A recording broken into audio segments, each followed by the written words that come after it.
Senhor esteja convosco. Ele está no meio de nós. Conclusão do Evangelho de Jesus Cristo, segundo São Mateus. Glória a vós, Senhor.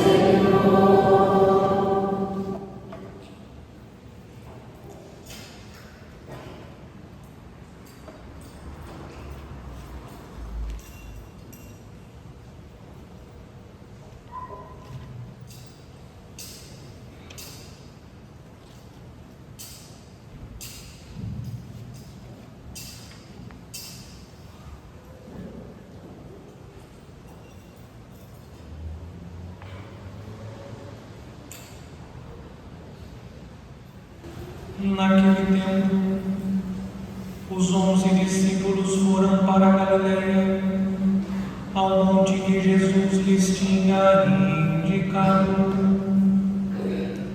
Quando viram Jesus, prostraram-se diante dele. Ainda assim alguns duvidaram. Então Jesus aproximou-se e falou: toda a autoridade me foi dada no céu e sobre a terra. Portanto, ide fazer discípulos meus todos os povos, batizando-os em nome do Pai, do Filho e do Espírito Santo, e ensinando-os a observar tudo o que vos ordenei. Eis que eu estarei convosco todos os dias, até o fim do mundo. Palavra da salvação. Glória a vós, Senhor.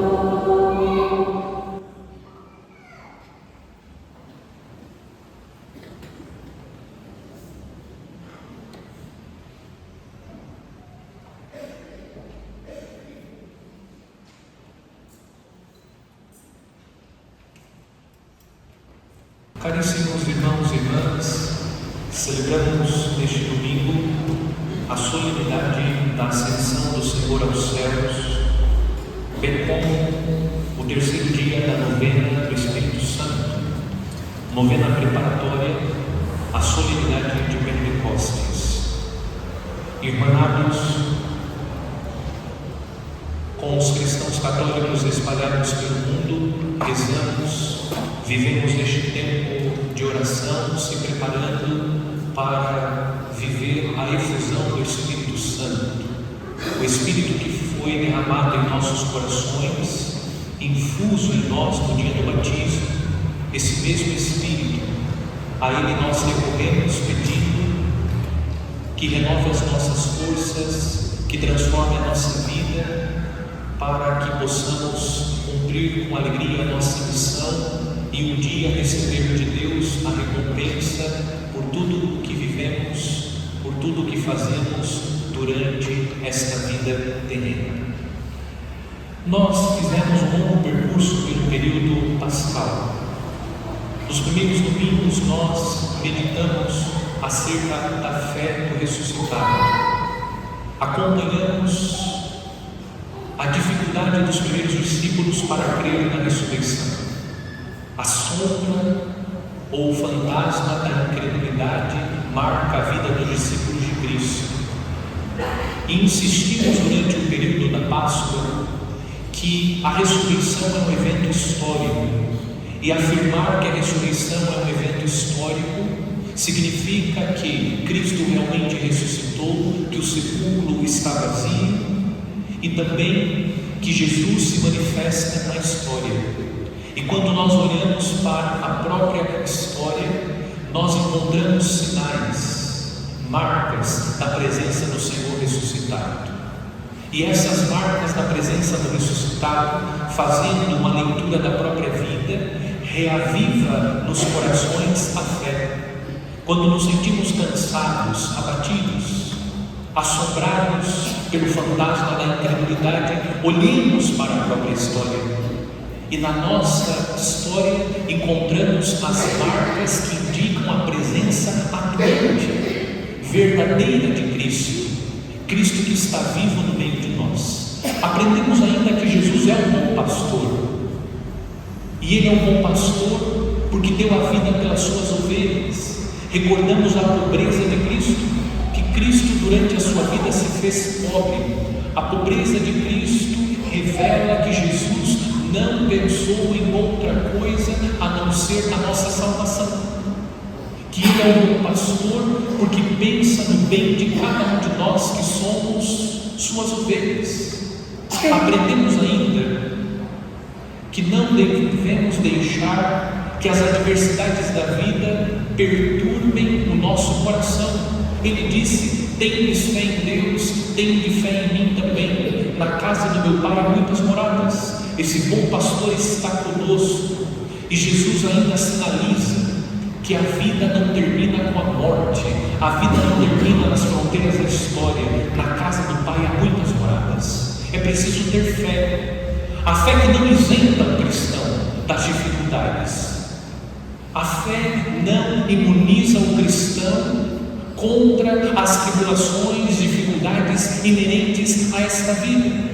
A fé nos faz ser fortes.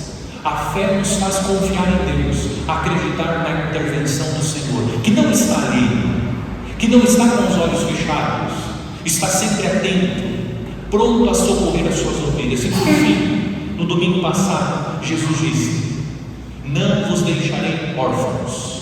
Estamos vivendo essa expectativa de recordar este grande acontecimento, que é o derramamento do Espírito Santo, porque nos fora prometido um outro Paráclito, o Espírito Santo. E é o Espírito Santo de Deus que faz Cristo Jesus estar presente entre nós, sobretudo na Santa Eucaristia. É o Espírito Santo de Deus que torna presente o Cristo vivo. E porque está vivo, Jesus está atuando na nossa história. Nós não somos órfãos. Nós temos um Deus que é Pai e que não nos abandonou. Enviou o Espírito Santo para que nós pudéssemos experimentar o consolo, porque o Espírito de Deus é o Espírito Consolador.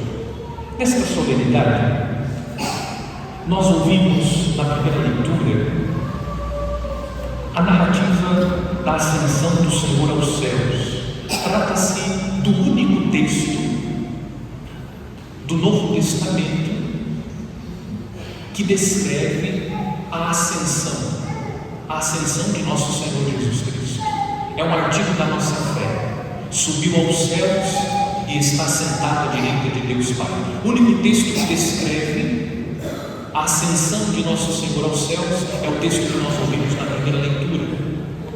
E o autor, São Lucas, diz que Jesus, depois da sua ressurreição, permaneceu 40 dias com os discípulos. É muito significativo o número 40. Nós podemos fazer uma leitura da Bíblia, e na leitura da Bíblia nós vamos encontrar com frequência o número 40. E eu vou citar apenas 3 textos da Sagrada Escritura que falam do número 40, para que nós possamos entender o que significa a presença do ressuscitado durante 40 dias na vida dos seus discípulos. Primeiro texto, o texto do livro do Gênesis, o dilúvio. O texto diz que o dilúvio perdurou por 40 dias. O dilúvio é o ato pelo qual Deus quer purificar o homem corrompido pelo pecado. A presença de Jesus, do Cristo ressuscitado no meio da comunidade, é a presença de Deus que quer nos purificar. E Jesus quer purificar a comunidade para que a experiência que Ele fez, isto é, o seu ingresso no céu em corpo e alma, não seja uma experiência singular a Ele. A experiência da entrada, o que nós hoje estamos fazendo na liturgia, recordando a entrada de Jesus no céu em corpo e alma. Jesus está entrando, carregando consigo a nossa humanidade, porque por obra do Espírito Santo Jesus assumiu a natureza humana. Por isso Ele morre e ao terceiro dia ressuscita.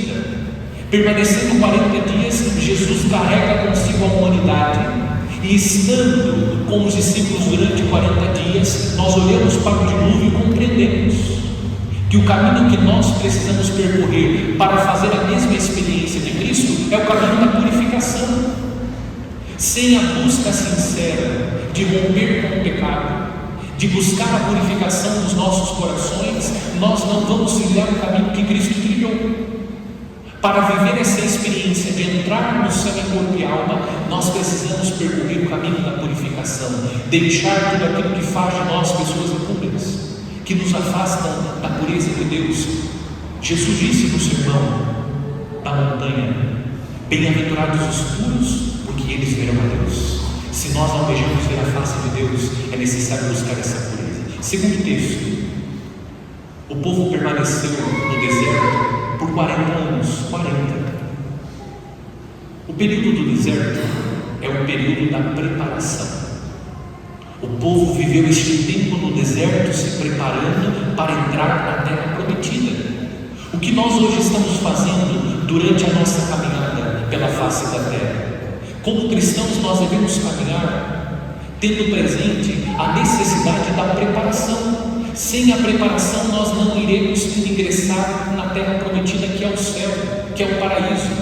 É necessário que nós busquemos olhar para Cristo Jesus, que permaneceu 40 dias depois da sua ressurreição com os seus discípulos, ensinando que nós somos como o povo de Israel no Antigo Testamento. Estamos no deserto desta vida, nos preparando para entrar na terra prometida. Quantas dificuldades o povo de Israel viveu no deserto, mas são inúmeros os sinais da presença de Deus na vida do povo de Israel. A vida é um verdadeiro deserto. Nós passamos por dificuldades, passamos pelas tribulações, mas tudo serve como preparação. Tudo isso que nós vivemos é um tempo de preparação, perseverando com Cristo Jesus, permanecendo em Cristo. Nós vamos trilhando, percorrendo o caminho que vai nos conduzir à pátria definitiva, e entraremos no céu eterno. E por fim, o último texto do Antigo Testamento, do Novo Testamento, a permanência de Jesus no deserto por 40 dias. Jesus também permaneceu no deserto por 40 dias. É interessante ver o contexto da permanência de Jesus no deserto por 40 dias. Nós sabemos que Jesus viveu a maior parte da sua vida ocultamente. A maior parte da vida de Jesus foi vivida ocultamente. Jesus teve apenas 3 anos de vida pública. Nós estamos na transição. Jesus, ele recebeu o batismo de João, impelido pelo Espírito, foi ao deserto, e quando Jesus termina o seu retiro no deserto, ele começa propriamente a sua vida pública. Ele começa a pregar o reino de Deus. Portanto, a permanência de Jesus no deserto por 40 dias nos remete à transição. Nós estamos vivendo uma transição. Nós somos nesta vida transeuntes. Nós estamos em trânsito, porque essa não é a morada definitiva. Celebrar a ascensão do Senhor é reconhecer que Deus não fez cada um de nós para a corrupção do sepulcro. Jesus não fez para que Jesus não nos fez para que nós permanecêssemos na escuridão da sepultura. Jesus nos fez para que nós com Ele possamos viver eternamente e desfrutando das alegrias do céu em corpo e alma. É bom saber que Deus não nos fez para a corrupção da sepultura, porque isso nos consola. Como é difícil, como é doloroso depositar no sepulcro o corpo das pessoas que nós amamos. Como é triste ver a sepultura do nosso ente querido, aquele corpo que nós abraçamos, aquele corpo que nós beijamos.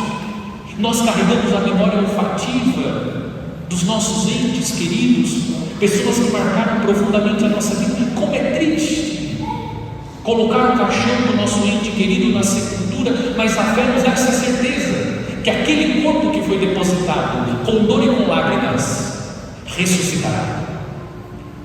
Aquele corpo que foi depositado como um corpo corruptível se levantará da sepultura com um corpo incorruptível, e os justos levantarão da sepultura para entrar no céu em corpo e alma. Esta é a verdade de fé que a solenidade da ascensão apresenta.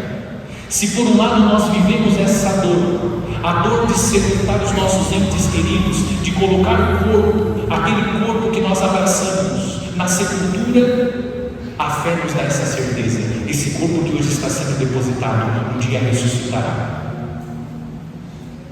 O que nós precisamos fazer diante de tudo isso? Nós temos uma exortação no texto da primeira leitura: homens da Galileia, por que ficais aqui parados, olhando para o céu? Diante de tudo isso, nós não podemos ficar parados olhando para o céu. Bom, o corpo vai ressuscitar. A entrada no céu é corpo e alma, não é algo singular a Cristo. Todos nós podemos viver esse mistério. O que devo fazer? Nós não podemos ficar olhando para o céu. A solenidade da ascensão do Senhor também é um convite para que nós possamos viver a nossa missão. Não é para ficar admirando esta verdade de fé. Nós devemos sim recordar com frequência esta verdade da nossa fé, que nós somos feitos para o céu, para viver com Deus em corpo e alma no céu. Mas enquanto isso não acontece, nós precisamos cumprir a nossa missão neste mundo. Por isso, é exatamente por isso que a igreja proclama sempre na solenidade da ascensão do Senhor um dos evangelhos correspondente ao ano litúrgico, o trecho do evangelho que descreve o envio missionário. Jesus disse no evangelho: portanto, ide e fazei discípulos meus todos os povos, batizando-os em nome do Pai e do Filho e do Espírito Santo, e ensinando-os a observar tudo o que vos ordenei. Nós precisamos cumprir a nossa missão. Este é o segundo aspecto da solenidade da ascensão do Senhor. Nós temos uma missão, e essa missão ela deve ser cumprida. Deus nos convida a cooperar com a sua obra. Cristo está nesta solenidade transferindo para a igreja a sua missão. Ele está colocando nas mãos da igreja a missão que ele recebeu do Pai, e dessa igreja nós somos membros. Todos os textos teológicos da missa de hoje, eles estão apresentando Cristo como cabeça, para lembrar que nós somos membros desse corpo, e a missão de Cristo foi colocada em nossas mãos. O que nós estamos fazendo para que a missão de Cristo continue acontecendo no mundo? Qual é o nosso grau de comprometimento com a missão de Cristo? Se nós queremos um dia reencontrar os nossos entes queridos e abraçá-los e viver eternamente com eles nas alegrias do céu, nós precisamos cumprir a nossa missão. Esse é o caminho que Deus nos convida a percorrer. Mas a meditação que eu gostaria de fazer realmente é sobre o serviço, que está ligado à missão. Missão é sinônimo de serviço. Mas o que está acontecendo nos dias de hoje? Nós estamos na cultura da egolatria. O eu está no centro de tudo. Eu desejo que tudo gravite em torno de mim, que as coisas aconteçam segundo a minha vontade. Quando nós vivemos a egolatria, nós não temos disposição para servir com autenticidade. O que nós fazemos? Bom, vou dar alguns exemplos aleatórios. A pessoa se apresenta: eu gostaria de ser leitor. Ótimo, mas eu só faço a primeira leitura, a segunda leitura eu não faço. Eu gostaria de ser bom no Santíssimo, mas eu só entro para a cruz, segurar o teu chegando, colocar a cadeira da igreja e pensar. Nós vamos sendo seletivos. Que espécie de serviço é esse? Nós estamos para servir ou não? O verdadeiro serviço é aquele que nós prestamos a partir da necessidade da comunidade.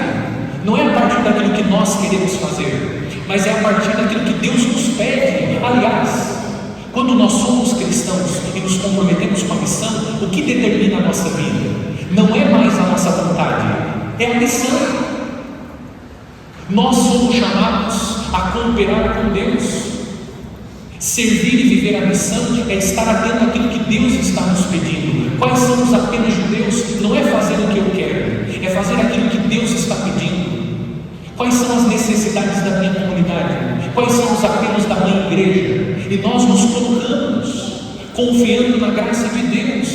É preciso que nós superemos esta mentalidade de um serviço seletivo. Eu passo, na verdade, a me servir do serviço para a autopromoção, para dizer que faço alguma coisa. Não, nós devemos ser generosos. Veja, Cristo disse: Pai, se é possível, faça de mim esse cálice, contudo não seja feita a minha vontade, mas a vossa vontade. É assim que nós precisamos servir a Deus, dispostos a fazer a vontade de Deus. O que o Senhor me pede? Quais são os apelos do Senhor? Eis-me aqui, Senhor. E se lançar verdadeiramente nas mãos do Senhor. Será que nós já temos essa maturidade de fé? Ou nós ainda estamos fazendo aquilo que nós queremos? Aquilo que é mais apetecível, prazeroso. Eu vou fazendo uma acomodação para ficar bem com a comunidade, para não ficar muito chato diante das pessoas. É assim que nós servimos a Deus? Ou nós nos entregamos verdadeiramente a Deus, dizendo: Senhor, eis-me aqui, o que queres que eu faça? Eu estou aqui para servir, para entregar a minha vida. Nós buscamos o tempo todo a felicidade. Aqui está a felicidade. O Catecismo da Igreja Católica diz que Deus nos criou, guarde o coração, que Deus nos criou para conhecer, amar e servir. Para isso que nós somos criados, para conhecer, amar e servir. Vamos pedir a Deus essa graça, a graça de superar essa desgraça que é a idolatria. Vamos colocando o nosso eu no centro de tudo. Ficamos apegados a nós mesmos e não temos essa generosidade, essa disponibilidade para servir. Eu canto na missa, mas o repertório sempre escolho segundo os meus critérios, não segundo os critérios que a igreja apresenta. Isso não é serviço, isso é outra coisa. Eu assumo o ministério extraordinário da distribuição da Santa Comunhão, mas eu quero comunhão para o doente. Isso não é serviço. Cadê a generosidade, a disponibilidade? Eu estou aqui para aquilo que Deus quer que eu faça. Eu estou aqui para aquilo que a igreja precisa. Eu estou aqui para servir. É esse o caminho que vai nos possibilitar fazer a mesma experiência de Cristo, de entrar no céu escorpião. Vamos pedir ao Senhor essa graça, para que nós possamos servir com amor, com generosidade. Não se esqueça, você não é um cristão para esquentar banco da igreja. Aqui nós alimentamos a nossa vida, nós fortalecemos, nutrimos a nossa vida com a palavra, com a Eucaristia, para servir, para viver a missão na igreja, no mundo, na família, viver a nossa missão. Cristo colocou em nossas mãos a sua missão. Vamos vivê-la com alegria.